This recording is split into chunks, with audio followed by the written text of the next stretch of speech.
بسم اللہ والصلاة والسلام علی رسول اللہ۔ اللہ جل شانہ نے نبی کریم علیہ الصلاۃ والتسلیم کو رحمت للعالمین قرار دیا ہے۔ چنانچہ حضور علیہ الصلاۃ والسلام کی تمام تر تعلیمات، چاہے وہ دینی امور سے متعلق ہوں، چاہے وہ دنیاوی امور سے متعلق ہوں، وہ سراپا خیر و سلامتی ہیں۔ حضور علیہ الصلاۃ والسلام نے زندگی کا کوئی شعبہ ایسا نہیں ہے کہ جس کے متعلق ہمیں تعلیمات کو بیان نہ فرمایا ہو۔ چنانچہ جب ہم رات کو سونے کی تیاری کرتے ہیں تو حضور علیہ الصلاۃ والسلام نے اس حوالے سے بھی کچھ آداب اور کچھ چیزیں بیان فرمائی ہیں۔ سردیوں کا موسم ہے، سردیوں کے موسم میں عموماً ہم گرماہٹ حاصل کرنے کے لیے گھروں میں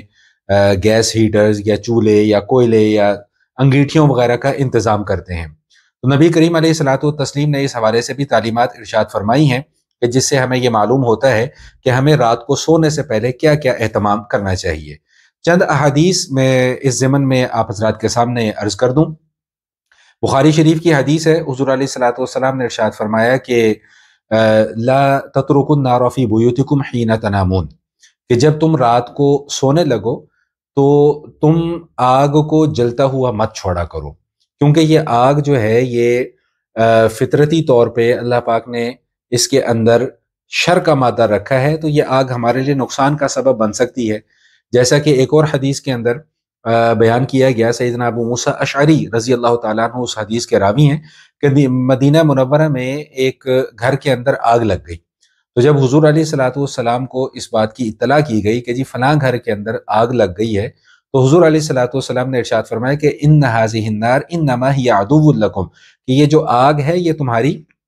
دشمن ہے۔ فَإِذَا نِمْتُمْ فَطْفِئُوهَا عَنْكُمْ، تو جب تم سونے لگو تو اس آگ کو بجھا دیا کرو۔ تو آگ کے دشمن ہونے کا معنی یہ ہے کہ خدا نہ خواستہ اگر گھر کے اندر آگ لگ جائے تو وہ آگ گھر کو بھی نقصان پہنچائے گی، گھر میں رہنے والوں کو بھی نقصان پہنچائے گی، اور گھر کے اندر جو سامان موجود ہوگا وہ اس کو بھی نقصان پہنچائے گی۔ بالکل اسی طرح ایک اور حدیث ہے جس میں نبی علیہ الصلاۃ والسلام نے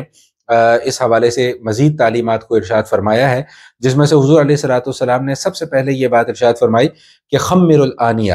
کہ جب تم رات کو سونے لگو تو اپنے برتنوں کو جو ہے وہ ڈھک دیا کرو۔ اب یہ برتنوں کو ڈھک دینا یہ کتنی بڑی حضور علیہ الصلاۃ والسلام کی رحمت بھری تعلیم ہے کہ خدا نہ خواستہ کوئی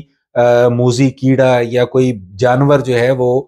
کھانے کے برتنوں کے اندر چھپ کر نہ بیٹھ جائے، اور جب صبح ہم اس کو دوبارہ کھولیں تو وہ ہمیں کو نقصان نہ پہنچا سکے۔ تو اس لیے پہلے ہی یہ بات ارشاد فرما دی کہ خمر الآنیہ، کہ اپنے برتنوں کو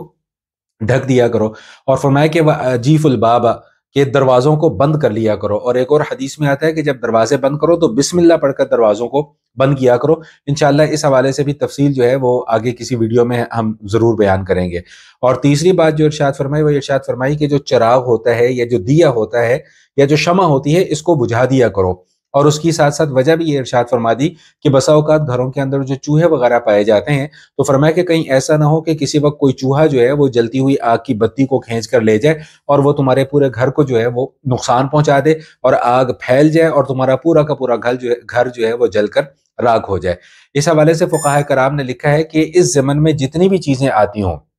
صرف یہ مسئلہ آگ سے متعلق نہیں، آگ سے متعلقہ جتنی بھی چیزیں ہیں، جیسے موجودہ زمانے میں چولہا ہے یا گیس ہیٹر ہے یا بجلی کا ہیٹر ہے یا کوئلے وغیرہ جلائے جاتے ہیں، یا کچھ بھی ایسی چیز کہ جس سے آگ پھیلنے کا یا آگ لگنے کا اندیشہ ہو، حضور علیہ الصلاۃ والسلام نے بالخصوص اس بات کی تعلیم ارشاد فرمائی ہے کہ رات کو سونے سے پہلے جو ہے وہ ان چیزوں کو ہمیں بجھا کر رکھ دینا چاہیے۔ اللہ جل شانہ سے دعا ہے کہ اللہ کریم ہمیں نبی کریم علیہ الصلاۃ والتسلیم کے ہر فرمان کو سمجھنے کی اور اس پر عمل کرنے کی توفیق عطا فرمائے۔ والسلام علیکم ورحمۃ اللہ وبرکاتہ۔